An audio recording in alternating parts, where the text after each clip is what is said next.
Hi there. Welcome to another episode of Vision Quest. My name's Ashley Appap. I'm a writer and comedian from Melbourne, Australia, and this is my podcast. Welcome. If this is your first time listening to and or watching this, hey, new friend, welcome. Thank you so much for being here. How did you find out about this? Let me know. Hope you're doing well. And if you are returning, it's so lovely to see you, my friend. Welcome back. I hope you've had a great week and that you've been going to the toilet regularly and sleeping well and drinking lots of water and having a wholesome time. That's what I hope for you. And speaking of wholesome, and that was a not so subtle segue there, I have a very special guest here today. My beautiful friend Victoria Chang is here. Hello. Welcome. Thank you so much. I'm so I'm excited. so good to be here. Me I'm too. just staring at your bangs. Like, I just can't stop staring at your hair. Just looks so shiny. Like, it looks so shiny right now. Oh Thank you. I can't stop staring at your beautiful hairdo. So my God. can you No, I can just you threw it back because I was like, can you do like a little like spin so we can see? Ooh. can you see the color? I don't know what you can see. Yes. It's very pink. It's beautiful. For anyone out there, if you want to know how we met through our beautiful mutual friend Kelsey, who was in episode 2. So I'll link that in the video as well. And you guys went to school together, and we also went to school together, she and I. No, No, we went to college. but not in classes together. Right. We went Yes. to the same school. Yes. Then when I was living with Kelsey in LA, the first year that I was there, you came to visit and you stayed with us. Crazy. Yeah, that was so long ago. It feels like, oh my God. Yeah. Thinking of all the things that have happened since then, you were like interviewing, I think, for the job that you now have. I came up for the sole purpose of like networking with people, and like I had made all these connections, obviously remotely while here at home in Hawaii, and went into LA to have meetings with people basically. And I ended up having a meeting with my current company, it going really well, and then coming back home afterwards and being offered a position or an internship. So Yes. like a very pivotal trip, and of course meeting Ashley. I remember when we first met, I think I came back home, that's why, and Kelsey was working because I had her key and you were already in the apartment. I was like, hi, oh my God. And we were talking, and then like immediately we worked out we both like musical theater. Oh my God, yeah. We watched the last 5 years. Yes, and you were like, this is gonna be great, you're gonna love it. And we finished it, and I was like, Victoria, I'm so sorry, but I hated that. You were like, but what about this and this and this? And I was like, okay, there were certain things I really did like, but I was like so angry at Jeremy Jordan's character that I couldn't see past it, that I was just like, oh, but it didn't destroy us. It brought us closer. Thank God it did not destroy. So since then, you then moved to LA and we became closer. We discovered this like Vietnamese iced coffee Oh my gosh. Mm. on a whim, and it was so beautiful, and I think about it all the time. And like just thinking about how like a perfect day that was. We were like, let's just like go somewhere and eat, and it was like a beautiful day. And there were dogs. There were so many people with their dogs outside, so we were just freaking out. It was basically what you would imagine people going to brunch in LA is. Like the whole everything, the vibe, vegan, outdoors, dogs. It was like a beautiful sunny day. It was perfect. So when I think of you, I think of like that feeling. It makes me feel so warm. Can you tell the people out there like who you are and what you do and just a little bit about yourself? I moved to LA, like Ashley said, and then when the pandemic hit, I decided to come home to work because was able to work remotely, which was awesome. So I've been here since March, working from home.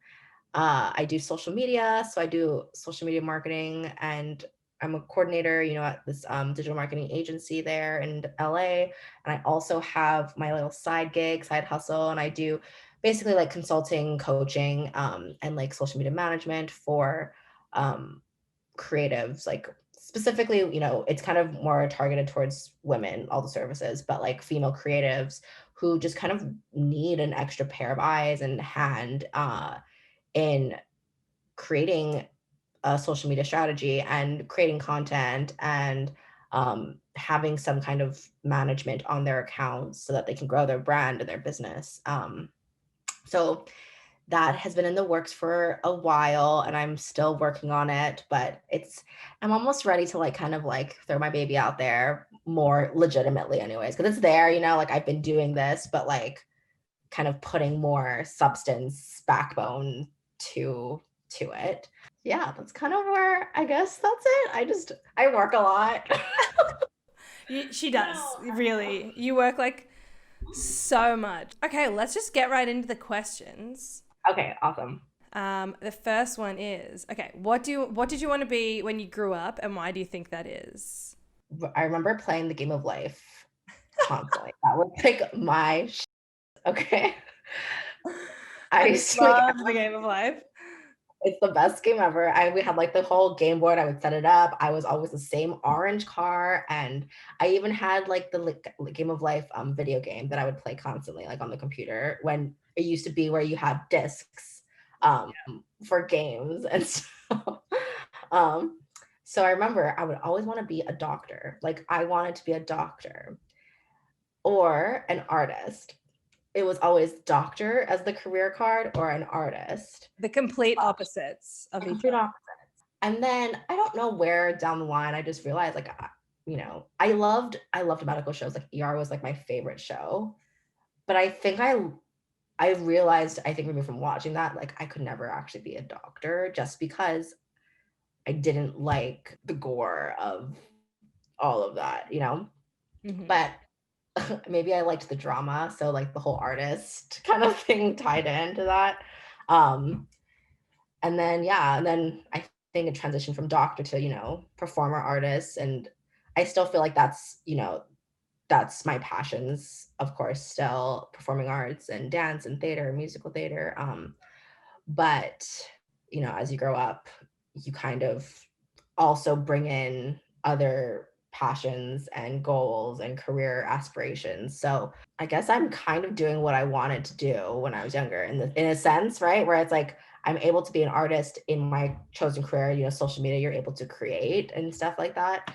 But I'm also able to honor the passionate side of, or my childhood passions of performing and dance and do all of that stuff. That makes me so happy. Like every time I ask that question and I get to hear someone basically figure out, like, I guess I'm doing what I always wanted to do. It makes me In so, like some way, right? Like, yeah. Well, I think that the thing is like what we expect, even if you do exactly what you wanted to do when you were younger, it's not actually what you expected it to be. It's going to be different in some way. But like honoring that, like desire to like follow passion is so exciting. Like so much better than like people. There's so many people out there that want to do something and don't because they're afraid. So very proud of you. Very excited. thank you. I mean, it's a struggle. I think for everybody, it's like there's this internal struggle, right? Of I can't follow my passions because it doesn't make me money, or I'm not, there's too much competition. And even if those things are true, I think unless you try, or unless it just never hurts to try. And it also never hurts to, maybe if it doesn't look exactly like I'm obviously not pursuing being an artist or performer like full time necessarily, but I still am aware that like that's what I want to continue to have in my life and do, that I will still do it in a different capacity, and so I think being able to adapt, to shift that, I guess, as you learn and grow up and like see how can I still fulfill, or how can I check off everything that I need to as necessary, career wise maybe, or financially or whatever, but also fulfill the passion that I need to in order to be a human being, because if I don't do that, I'm going to be miserable. It's I think it's because it's rare to be able to tap into both sides of your brain. A lot of people see themselves as mostly right dominant or left dominant. Yeah. But like being able to, I think, especially being a writer, like you have to have that.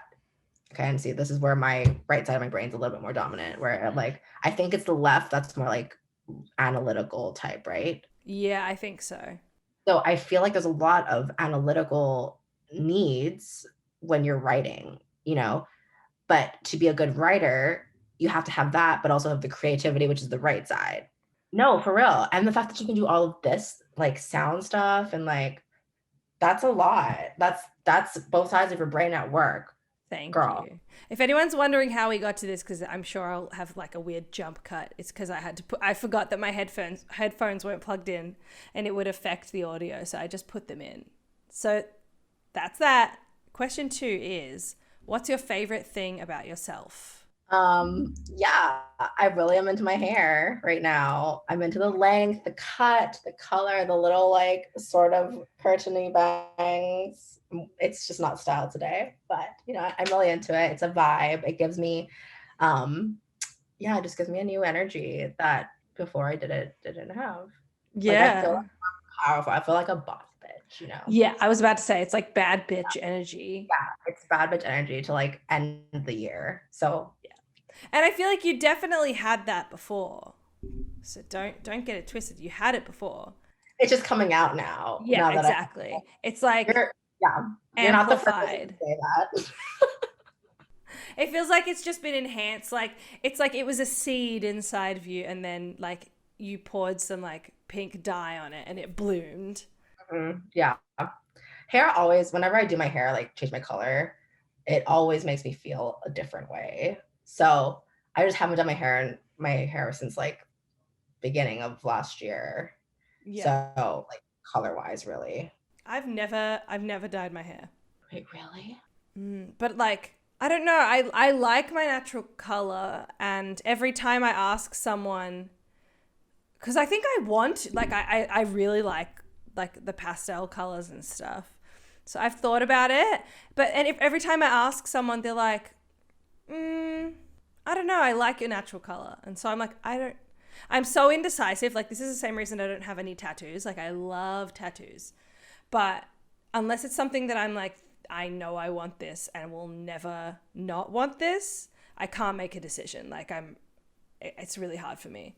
And a tattoo is way more permanent. Yeah, tattoo's very permanent. But the hair thing, not permanent.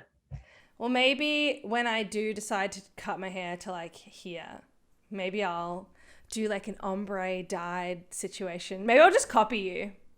Okay, perfect. We'll just look like twins. I love it. The next question is, what's your favorite feeling? So it can be physical or emotional or both. Okay, I know you will understand this one. I love being in the audience or on stage in a theater. Mm-hmm. And whether it's me as a performer on stage, that feeling of opening night, the feeling of the curtain rising, of the applause, like that kind of like high, that's like one of my favorite feelings. If I'm in the audience, similar where it's like just this overwhelming emotion of like I will look, I cry when I watch certain like bows, even if it's on YouTube and I'm watching them do their final bows, I just like start crying because I know what that feeling is that they are having, you know. So I guess just any kind of feeling when it's like this grand moment in a theater is my favorite feeling, whether on stage or in the audience. Yes. I love that. I feel like that feeling in combination with like being in the wings of a stage right before, like when the audience is coming in and you're backstage, I get like, it's like a crazy sugar rush. Like I don't know what else to compare it to. It's like being like 5 years old and having like Coke for the first. Yeah. Coca-Cola, not cocaine. Oh. I'm not saying. My brain went to Coca-Cola, but Good. yes. I'm not trying to out my parents for giving me cocaine as a 5-year-old, just so you're aware. They didn't do that. And I hope no one else's parents did that. My official statement against children having Doing cocaine. Coke. Mm-hmm. Yeah. No. Yeah. Drinking Coke, fine. Doing it, Agreed. On board. Thank you. If you agree that kids shouldn't do Coke, comment or send me a DM and say, kids plus Coke equals bad. Just a thumbs down. Like, yeah. I mean, thumbs up this video, but comment thumbs comment down. the thumbs down. Yeah, exactly. Yeah. Sorry. Thank you for clarifying. Yes, that's what I meant. Oh my God. Okay. The next question is, what's your happy place? A coffee shop. I love that third place feeling of, you know, having this atmosphere of everybody kind of in their own little world and focusing on their own things, whether it's with another person in conversation or it's doing work or reading a book. Like I literally wrote my entire thesis in college at a coffee shop. Like not at one time, but like, you know, like over so many times. Yeah. And just the vibes there, just I feel like in a really good coffee shop, you know, you have very calming, yet there's a calming energy, but yet also this like this rustling energy that kind of feeds your productivity. Mm-hmm. Yeah, I love sitting in a coffee shop and just doing my work or having a coffee date, you know, with my friends with masks because COVID, you know, but Yes. What's the best coffee shop experience you've ever had? Like, can you remember a specific time where you were in a coffee shop and you were like witnessing something really weird or interesting, or you're just like noticing how it felt to be there and you just like had an out of body experience? this may sound weird, but it was when I have two moments that come to mind. Mm-hmm. Um, the first was I studied abroad in Europe when I was in college, my senior year. So I lived in London and went to school in London, but we went on a trip to Amsterdam for a few days. Mm-hmm. During that trip, one of our first stops was this coffee shop that my friend found, and it was huge, and it was basically just macrame everywhere and plants everywhere and like big white pillows and just this very kind of chic vibe. Mm-hmm. And I remember we were having breakfast there and sitting there, and I was just looking around at this like giant space and feeling like, oh my God, I'm in a coffee shop with people that I've met. I mean, they're my friends, you know, but like I met them like a month ago, 2 months ago, maybe, you know, in Amsterdam, in this like very chic boho feeling coffee shop, having breakfast, and I'm about to explore Amsterdam. Like, you know, it was kind of like, whoa, like, where am I? And then the second moment was last year, I went to New York for Thanksgiving weekend. I went to New York, and the first thing I did, because I was staying with my friend, and I landed super, super early in the morning. And so I just took the subway by myself to a coffee shop that I found on Instagram nearby and nearby her place, you know, so that I could easily just go there, have a coffee, chill a little bit, figure out my day, and then go to her place so that I'm not waking her up at like 5, 6 in the morning. Yeah. And so the coffee shop I went to, it was freezing. I have my like luggage with me. Nobody's there. It's this tiny little like super chic urban. I think it was called it's urban something. I don't know. But in like Soho area. And I was the first person there and nobody was there. So it was just me and the barista for a good like half an hour by ourselves. And I was just like, oh my gosh, I'm in New York. It's freezing outside, but it's super nice and warm in here. I'm having like a chai latte and what? Like, and it was like this cute little quaint, you know, very different from the Amsterdam one because Amsterdam was like giant and this was like this tiny, like neighborhood, cute, rustic shop. And yeah, New York. Beautiful. I miss traveling. That's how I feel about the place that was near where I was living in LA. It was within walking distance from where I lived, so I would like go and get like an iced chai and then like go for a walk around that park. I miss it so Yeah. much. This being your happy place, like coffee, is all the more reason for you to come to Melbourne because like that's what our whole city is known for is like I coffee. want to so bad. Trip? Yes. When the pandemic's over. Coffee trip. Okay, the next question is, what's your favorite song to cry to? Gosh, okay. The first one that came to mind though was Last 5 Years. The finale song, I don't know like why every single time it makes me cry. I think because it triggers obviously like personal feelings. It just like triggers those memories and feelings. But that one always makes me cry. So I don't know why. Of course, the musical theater ones are the ones that come to mind first. Of course. But... No, I feel the same way. Like, it's impossible for me to listen to, like, pretty much any musical without, like, beginning to tear up at least once. Like, It's because you can like picture it and you have It's like, storytelling. You're like invested in the story, and you're connected to the lyrics, the songs, and if you know if you know the show, you're connected to the characters. You yeah. know, And especially with the last 5 years, even though I didn't like it in Jamie. the Yes, movie, I like the way that if anyone out there hasn't seen it, it's basically this the story is told like from two different perspectives, kind of in reverse. So when you get to the end, you're at the same place that the movie started. Starts okay, so the beginning of the beginning of the story, the beginning of the musical starts at the end of their relationship, right? for for her, And so but at the then beginning of the relationship for him. we see like they're going like this basically, where they're like going in opposite directions. So at the beginning of the movie, we see the relationship breaking down from her perspective, and we see them getting together from his perspective.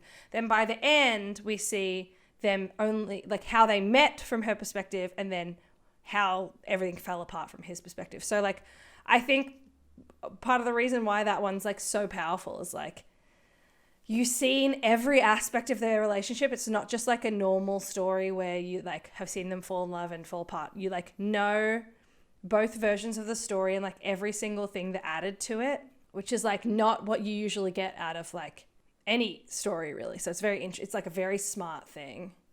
I think it is, I will say it's a little bit of a harder show for me anyways to follow if you don't watch it a few times, or like know what you have to mentally get into to watch it, like, Mm-hmm. because it is kind of confusing when they jump sometimes. Yeah, it is heartbreaking when you see, because she at the end, they could basically do a duet is what the final song is, and it's a duet of her being excited and can't wait to see him the next day, and him being like writing her a letter and saying like they're sorry, I don't want to ruin it for anybody, but like basically saying bye to her and saying, there's nothing more I can do. Like, I tried, I loved you, but like this is, goodbye kind of thing. And so Yeah. you see in the juxtaposition of their feelings and their relationship beginning and then ending in the same moment, it's like oh my Yeah. It's god. like gut wrenching. All right. The next question is, who's someone that you admire? So I don't think I would probably have said this last year or any other time, but especially being home with my family a lot more, I really admire. I'm like talking quietly because it's like I don't want to like. I actually really admire my brother. Like I'm thinking about it. That's why he is very determined in the sense where like he like puts 100% in anything that he is trying to do, and he has been working from home, and he's an engineering student. This is final semester coming up, and he's been working full-time in the summer, part-time this semester at an engineering firm, stays up till like 6 a.m., 7 a.m. sometimes doing work. Yeah. Recently, like my grandpa passed away and my grandma's been staying with us. So like she's been in his room with him. It's been rough. um, but he has adapted and still done his best in whatever it is, whether it's school, whether it's work, whether it's the engineering clubs that he's part of, that he's like event coordinator for or whatever. Like he's still having to do all these things, and drums and like band, and How does he have time? yeah, we're just basically all crazy because we just take on a million things and we just all do that. My whole family, just like seeing the strength, especially once my grandpa passed away, like we were all there. That's why, and seeing him have to, like, I couldn't go into the house. Like, I was in the house and then I couldn't be in the house.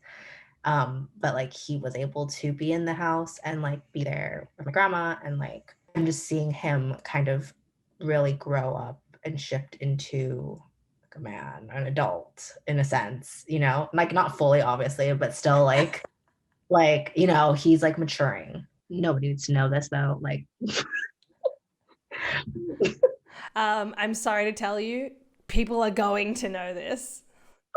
well, he doesn't have nose now. As long as he doesn't hear you saying it in real time, that's the main Exactly. thing. Oh, that's so sweet, so wholesome. We'll do the next question. Okay. What's some weird kid stuff you used to do? I Yeah. used to dance and talk in the mirror with my imaginary friend. I named her after like my middle name. Yeah, no, I'm not gonna say her name like that. That's fine. But I used to like talk like she was a real person in the mirror, and she, used to dance, and we used to have conversations. Like she used to come with me, and yeah. Was it like a situation where they had to like set a table, like a place for her at the No, no. table? Oh no, no, no. Not that extreme, but just like she was my imaginary friend, that it was basically my reflection. Like That's so sweet. I had an imaginary friend as well, and her name was Francesca. Don't know where I got the name that's from. cute. That's a normal name though. Like my name, my friend's name was like a made up name that combined my middle name, and my middle name is Chinese, right? So it's like a Chinese name with a Filipino like song, like a phrase of a Filipino song that my auntie sang to me. And I combined that, and that is her name. So That's so cute, though. That's a cute. a normal name though. You know what I Yeah, mean? Francesca is a normal name. And I remember when I was like 6, my dad came into my room one day and was like, and opened the door, and then I think I must have got him in the habit of being like, wait, when you walk in the room, you have to like make way for her if she wants to like enter and exit the room or Oh my something. gosh. And so he did that, and he was like, oh, sorry, I didn't like make way for Francesca. And I was like a psychopath. I was like lying on my bed, and I was like, you don't need to do that anymore, Dad. And he was like, why? What's going on? And I was like, I imagined myself like filing my nails and being like, Francesca's gone. Like, I don't think I was doing that, but like, that's how I picture it. And he was like, where did she go? And I was like, I shot her. So I shot her. I was 6 years old.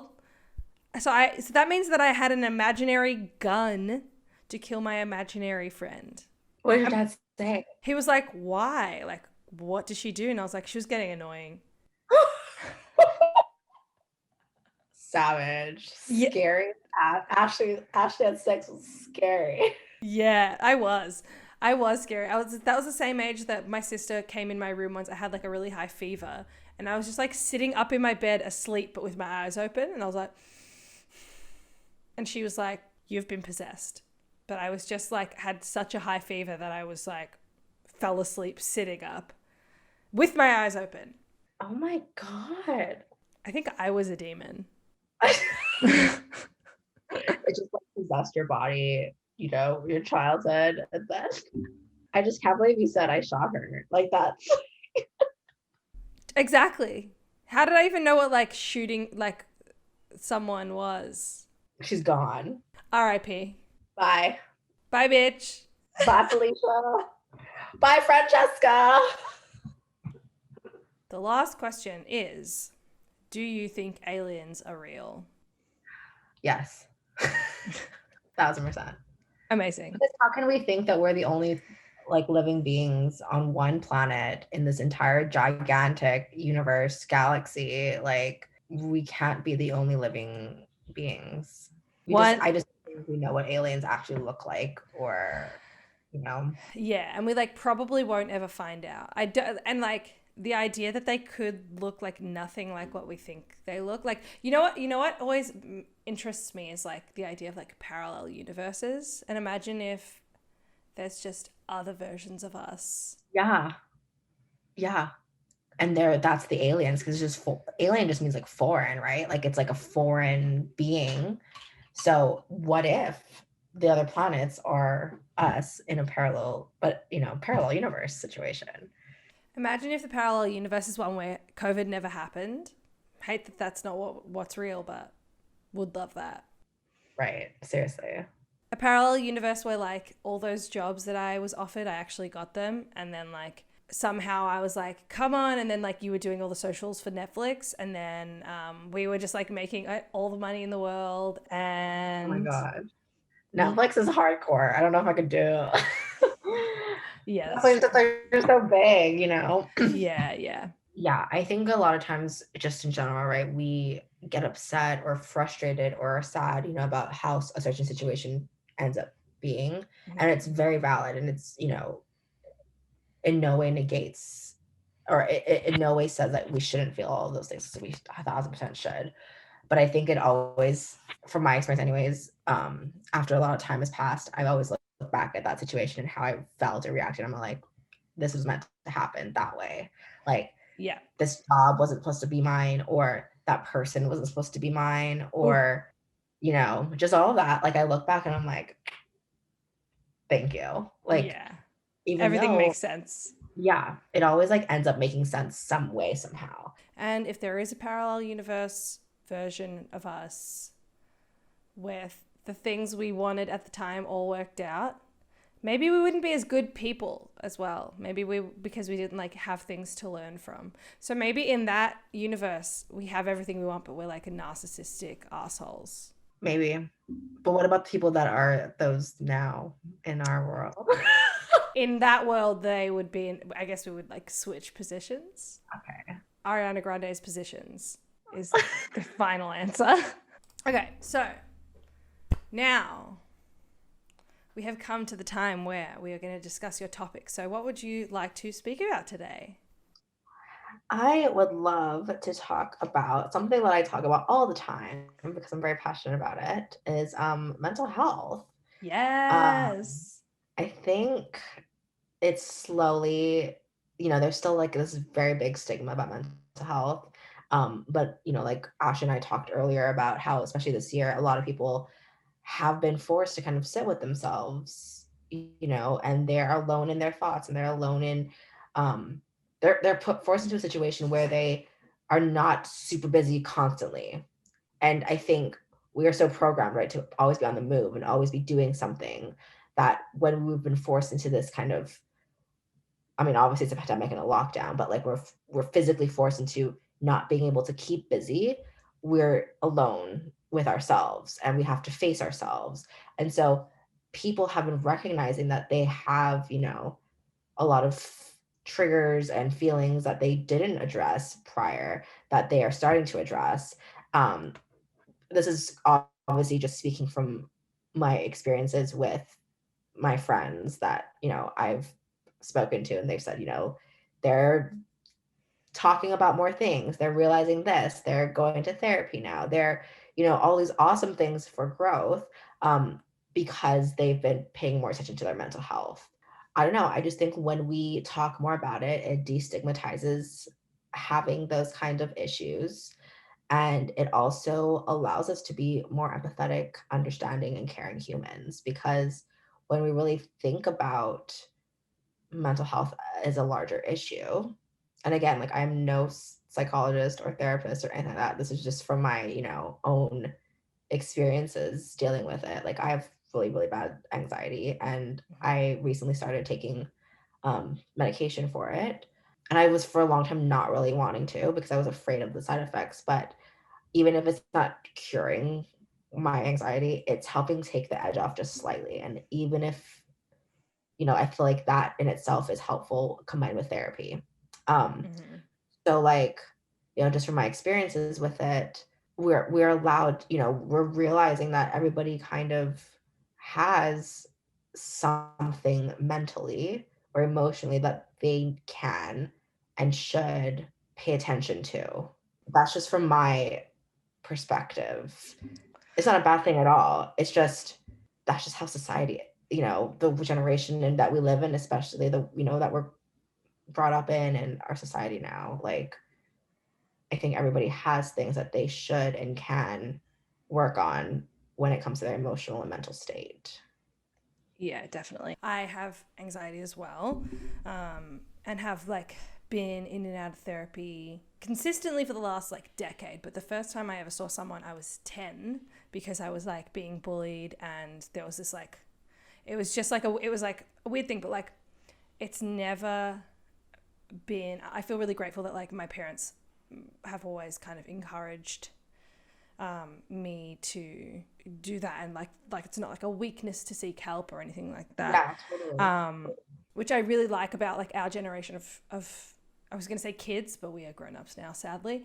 I feel like there's a lot more people in our generation that are actually willing to take control of their mental health and like do something about it.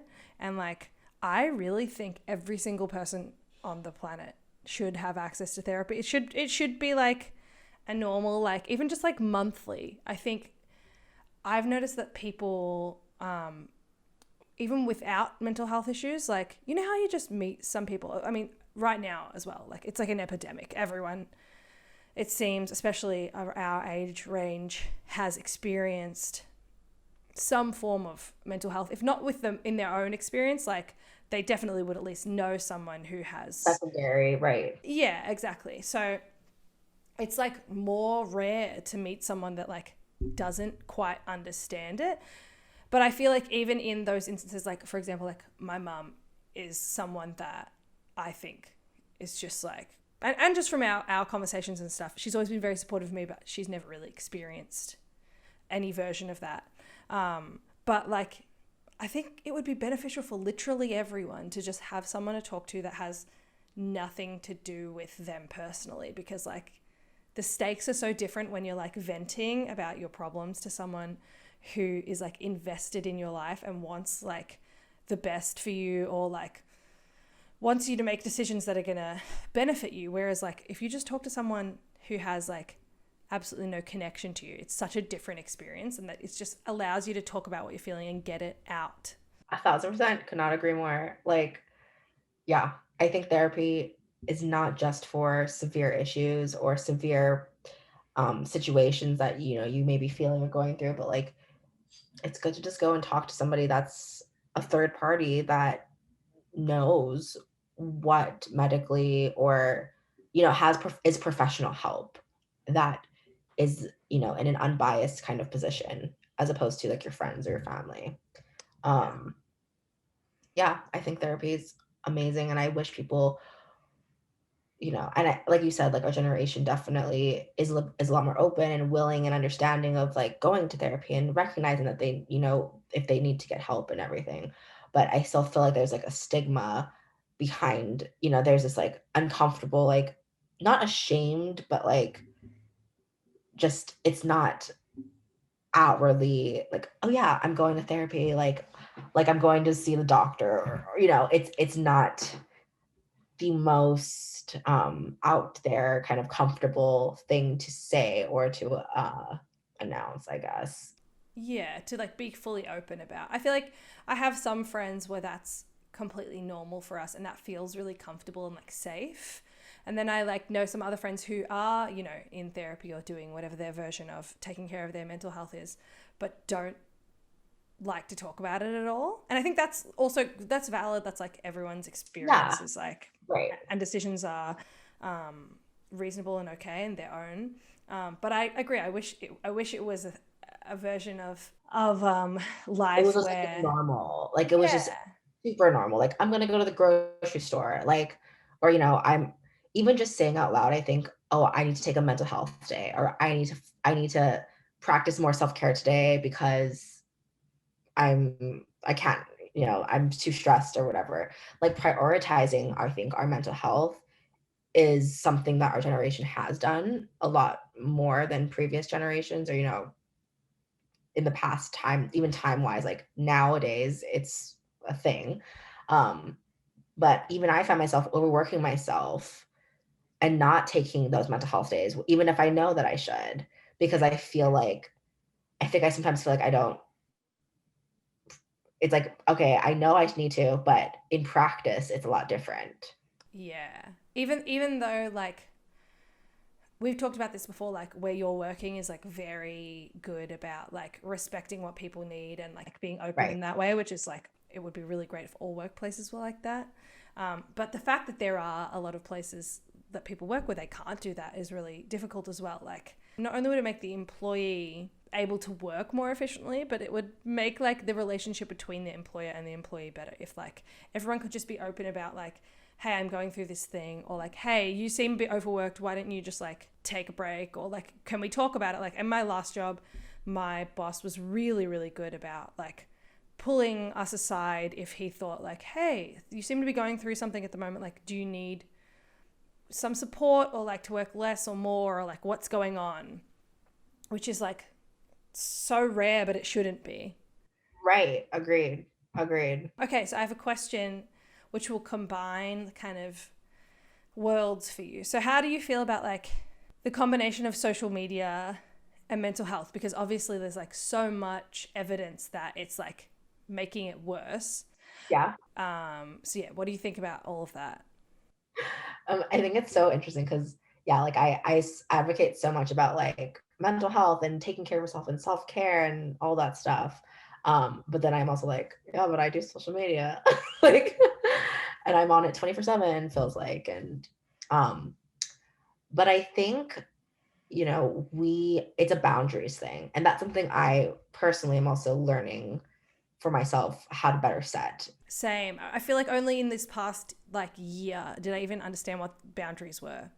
Yeah, like personal life, professional life, like work, home, everything. Like I'm learning what my boundaries really are and how to better and effectively set them. And I think the same goes for social media across the board. Like you can choose to look at social media, like the main purpose of social media is to connect, right?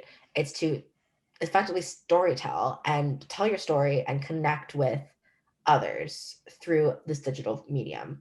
And when you go from it from that angle, I think you're better able to set a boundary versus the detrimental angle of I need to be perfect. I'm comparing myself to the girl in the bikini that it has no body fat on her and has a professional photographer taking her photos, or just whatever like the negative connotations associated with social media are. They're very valid and they're very true, and we are addicted to it. We're addicted to the endorphins, that the high that we get from getting likes and comments and engagement. When we that's when we forget the purpose of it is to share and to tell your story and to connect with others. And I do think that setting the boundary of for yourself, and that's all individual, like whatever your capacity and your boundary is, setting the boundary of I'm going to allot myself X amount of time a day to be in this on my phone, doing whatever, like a physical time boundary like that. And Mm-hmm. also setting a boundary of like, I'm not going to engage or view or follow accounts that don't make me feel good. Like, that's another boundary, that like we have a choice, of what kind of connections we make. And we should choose to make connections that better our mental health Yeah. than attack our mental health.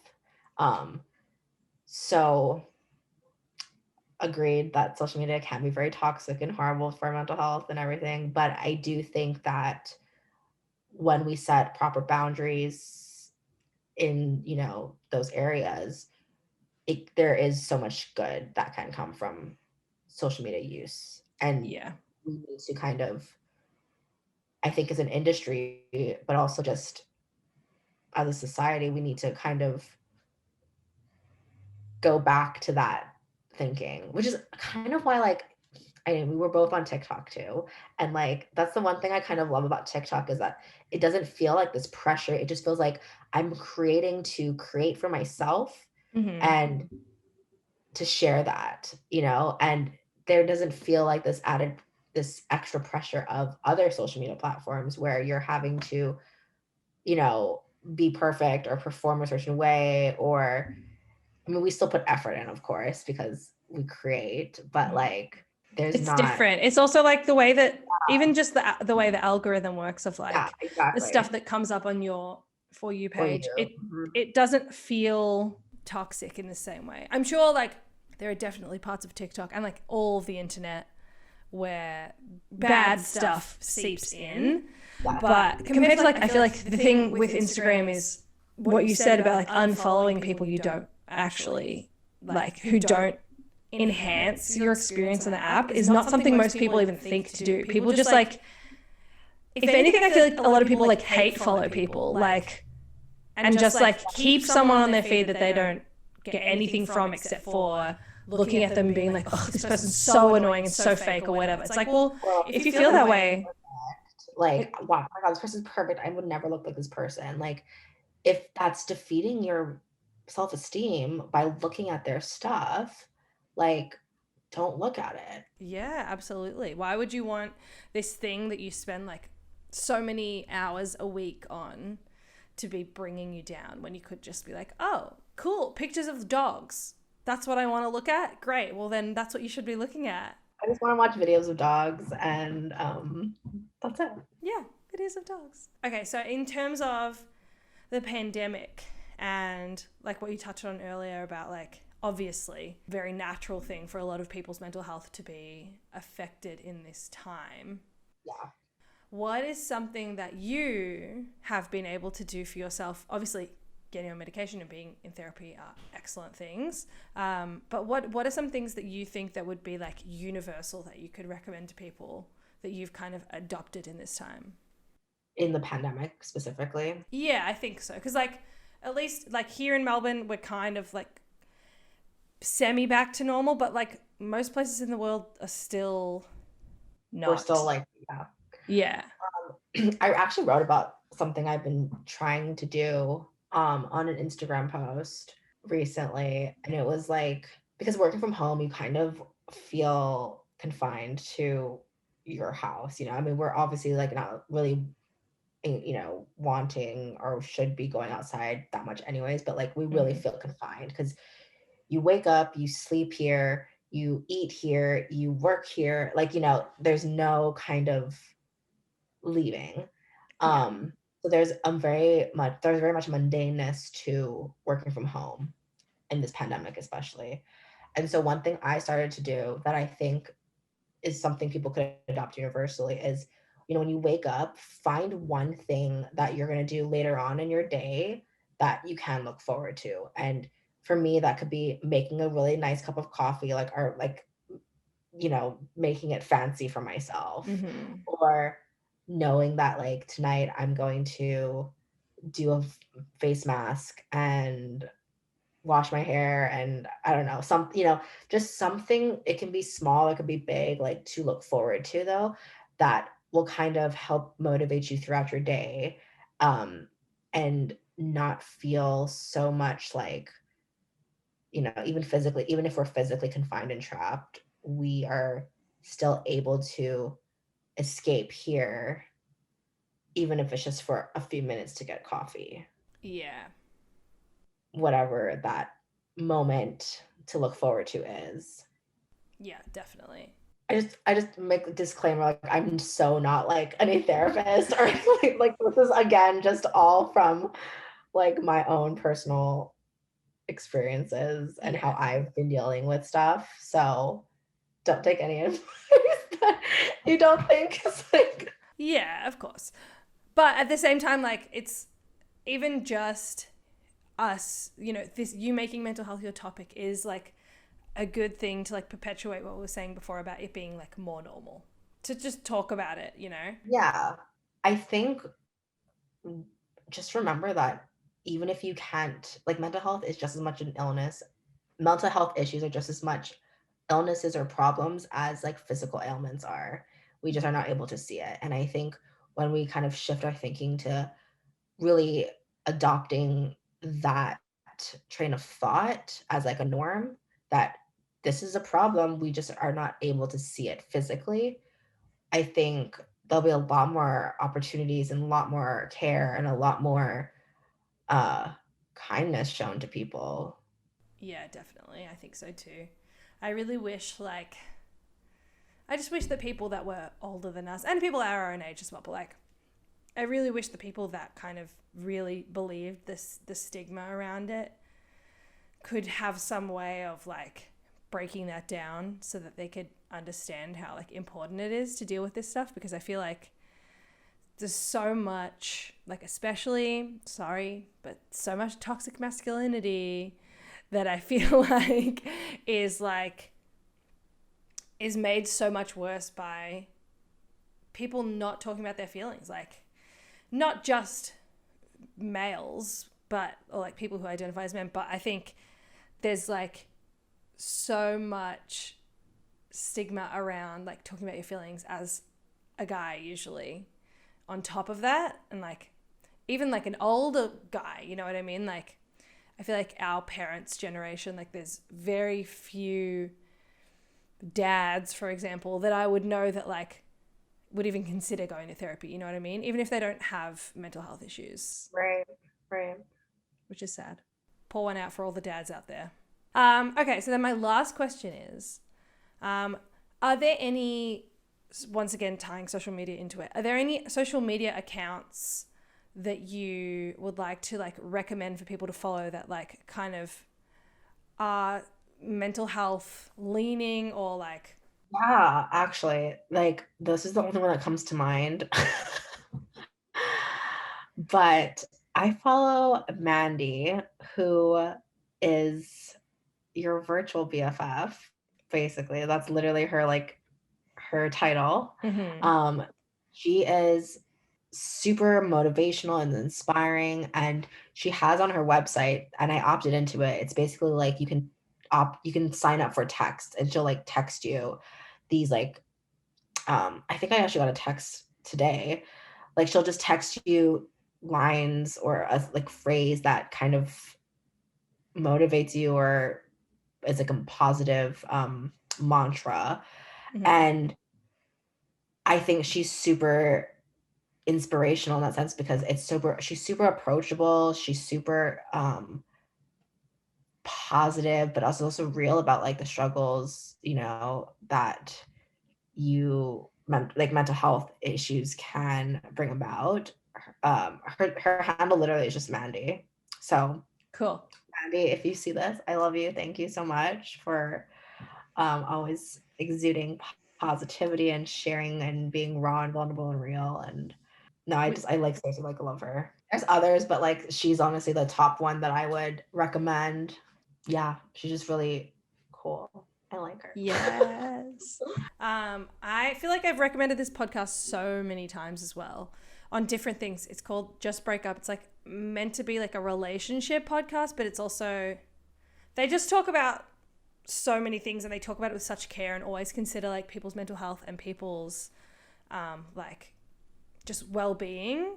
And I would recommend that to anyone as well. Whether you like relationship or not, like they go into so many things and so many issues that people have and they help them in like a really genuine way, and that always makes me feel like inspired to deal with my mental health or whatever I'm going through in the way that they tackle these issues. So I would recommend that as well. Kelsey recommended me Just Break Up. Yes. Have you been listening? I listened to a little bit. I think it was during like this year when I was kind of going through something similar to that. Yeah. And speaking of another podcast, though, one my therapist recommended to me was the Happiness Lab. Yes, I've listened to it. It's really great. I used to listen to it like on my walks. I have not finished the whole thing yet, but like a couple episodes in, and it's very just enlightening about just shifting your mindset, when it comes to happiness and what that means and how to achieve that. And I think it's really great in, helping us kind of navigate feelings and emotions and motivation towards success and happiness and what that entails for us individually. Because I think a lot of happiness is tied to our mental health, Yeah, for sure. So another podcast to add to your list. Everybody listening. Woo! Yes, please. Okay, so that's everything. I am so grateful for you. This has been so much fun. I'm so grateful for you. I'm sorry, I literally just like ramble on. No, that's the point. This is talking. Imagine if you were just silent. I think that would be a lot worse. I would much rather you ramble than just not talk. Oh my gosh. But before we go, can you just let everyone know where they can find you and everything that you're doing? If there's anything you want to plug, now's the time. Yeah, so I'm Sassy Victoria with 2 A's at the end of Victoria is my Instagram. That's like my personal blog. I do a lot of like self-care, mental health stuff, and performer life kind of deal.